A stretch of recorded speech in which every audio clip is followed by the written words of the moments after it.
Hey guys, so I'm here with the 2007 Toyota Camry. This is the hybrid edition. As you can tell, it is starting to rain out here.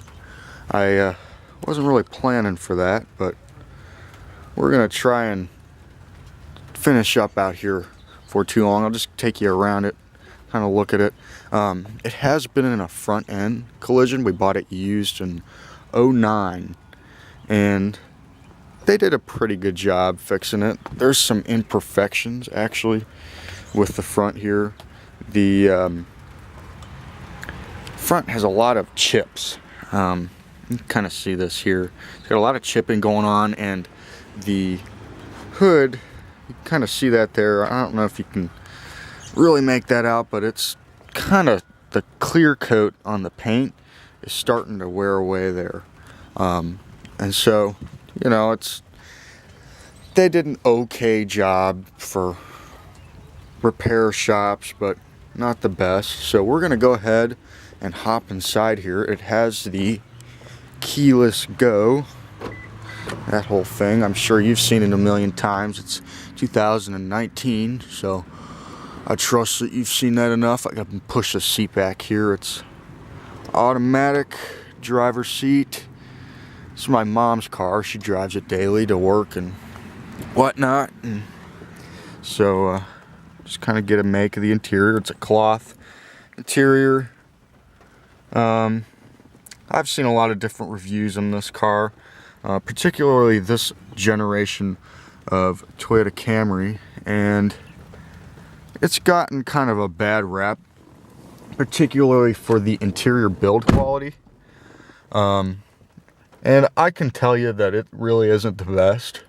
Compared to our other Camrys in our family, I can definitely agree that it's not the best in terms of build quality. However, it really isn't too bad. It could be worse. This whole dash the upper portion is a soft material. This upper portion here on the door panel is a soft material. This is hard plastic, but this is nice and padded. This right here, where you rest your hand. You know, it's good for what it is. The center armrest, it's decently padded, not like in the Lexus right there, but it gets the job done. I'm not going to complain. Leather wrapped steering wheel. I think the hybrid was a step above the LE, at least for the time. But the mirror has a compass. You have a little infotainment, center with the time, and it shows you if the passenger airbag is on or off. I believe it lights up if it turns off, and that's if senses somebody sitting in the passenger seat is lighter than they should be for the airbag to fire safely in a crash. And it also has a security kind of thing going on there. I'm not really sure what that is, but it flashes when the car is off and you're in it. So the car is on. I just turned it on. You can see right there. Let me zoom in here. It's got 194,568 miles on the clock. I think when we bought it, it had about 20,000 miles on it. And like I said, it had been in an accident. So, but we got a very good deal on it in 2009. I think they bought it for like $18,500, which for the time, for an '07 model, was pretty good. My dad bought it in Utah and drove it all the way back here to Ohio. So yeah, let me just go over some of the features. The radio. Let me zoom out here so you can kind of get a better picture of it. The radio, it's pretty basic. For '07, it's pretty good. It's a JBL sound system, which sounds really good actually. No subwoofer, but I think the sound really is a good quality. It has MP3 capability, and it has a 6-disc in-dash CD player. And then down in this little garage door, I always just called it a garage door. Get the camera down here so you can see, although I don't think you can. There's an auxiliary import, and then there's another power outlet down there, but you can't see that, so there's no point in me holding it there for any longer. Good storage down here. Cup holders, they're usable. This little thing comes out, which is nice if you got bigger cups, and then it does a pretty good job of holding the cups in place. I actually really like that design, to be honest. More storage right there. Good for phones, and then right there, CDs and garage door opener.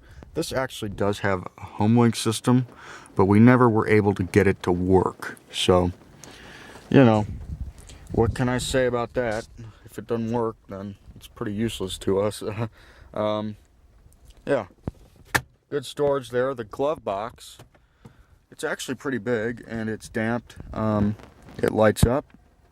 Good storage. Good. There's the owner's manual. I'll just pull it out and let you see it. It's original owner's manual for this car, 07 Toyota Camry. Yeah, it's kind of dirty, but hey, it's an owner's manual. It doesn't need to be clean.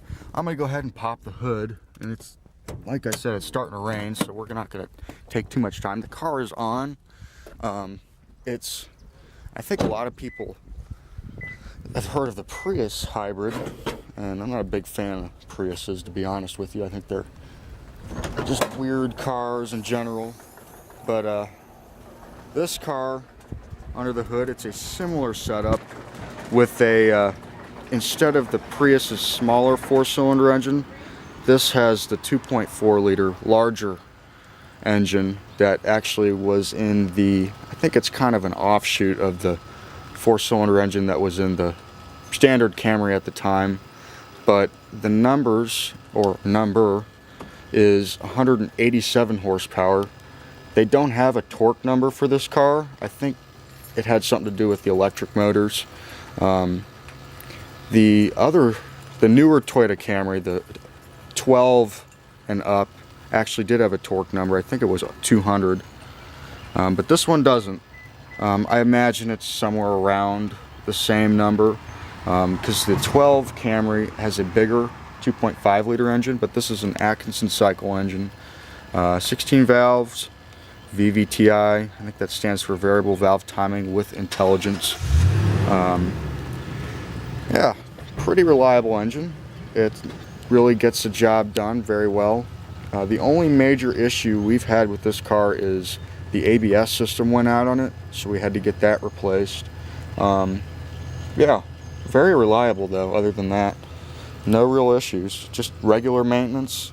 And the shock still works, surprisingly, even with all those miles. The hood, I imagine, was replaced in the accident that it had, or maybe it wasn't, I don't know. Although it looks like it was painted right there, so yes, I think this was replaced. I'm going to try and stand out of the rain here. We're going to get back in it and probably take it for a spin. Yeah, so let me show you all the back seat of the car here. Materials do follow through on the rear door. Cloth seating again, nothing special, but pretty good. Yeah, so sitting behind myself here, I'll go ahead and shut the door. Pretty good. Actually, I'm going to turn that light back on so y'all can see just a little bit better. Pretty good space, actually. No sunroof in this car, so my head doesn't touch the ceiling. The hair kind of brushes it, but I got about an inch or two to spare, an inch and a half. Legs, very good. The seat back is hard. So if you're taller than, I'd say about 6'2", you might have an issue. If you're sitting behind somebody who's about 6 foot, I'm about 6 foot tall, maybe 6'1" with my shoes on.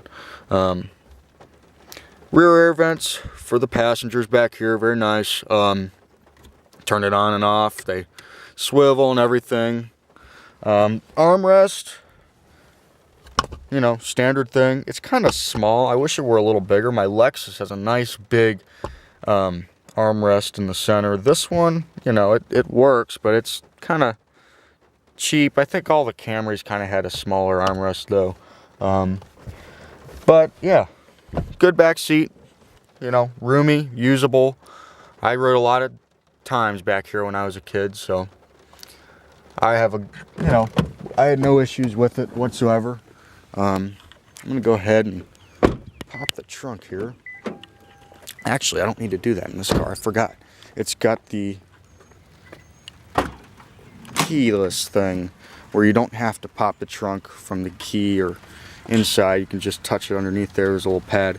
Trunk, because it's a hybrid, is compromised. There's a battery pack right there between the usable space and the back seat. However, you do get this side to fold down. Actually, both sides fold down. You can see the tabs there for each seat to 60-40 split to fold down. The 60's on this side because that's where you get the pass through. The 40 is on this side, although it doesn't really add any extra pass through usable room. So, and actually behind this tab here is the standard battery, like the car battery you see in every other car, but they put it back here, I think, to make the weight a little more evenly distributed. You do get a spare underneath this carpeted surface here that says Camry on it. I'm about to run back into this car here as soon as I can show you this. Rear spare tire, if I can get it. Wonder what. It's not one to lift up on me for what. There's probably some tabs. I'm not going to show it to you, but there is I believe, a donut underneath here, spare tire with a jack. Yeah, so I'm going to go ahead and jump back in before it starts pouring on me. Sorry about that, guys. I'm a shaky camera action, but I think I'm going to take this for a little spin. We're about 11 minutes, so I'm not going to take it on the highway or anything. I'll just take it around the block. Maybe get a little acceleration in for you. I don't know. We'll see. Actually, let me do this. I'm going to take the camera. Sorry. I just want to do this efficiently and as effectively as possible. So let me do that. There we go. Okay. Let me adjust the steering wheel. It's tilting and telescoping. And it has a pretty good range of motion, actually. So it's got that going for it. Windshield wipers work good. Good speed. Yeah, mirrors, power adjustable, everything you would really expect. The Camry, no surprises really. Let me put this down a little bit so you could see the instrumentation. So we're gonna go ahead, back out of here carefully. Sorry if the camera points at a weird angle. I'm not gonna really be paying too much attention to it because I need to pay attention to what I'm doing while I'm driving. So apologize in advance if what you're seeing isn't ideal. I'll go ahead and let you listen to it. It's very quiet under electric power. You can see there's a little, if I zoom in here a second, there's a little computer readout inside the speedometer, which shows, you know, if there's gas or electric power powering the wheels, or both. It'll do both. If you give it a lot of gas, it usually does both, or just the gasoline motor. If it is, if the battery is low, it'll usually just operate on gasoline. But yeah, we're gonna pull out here and I'll let you all see how it drives. It's a CVT transmission, so it doesn't really shift. But yeah, I'm sorry about doing this in the rain. I was actually planning on doing it earlier, but my dad brought home dinner, so we decided to eat that instead. I was hungry. Yeah, so we're gonna just take it around the block, and I'll talk about the handling and everything here in a minute as we get into the curves.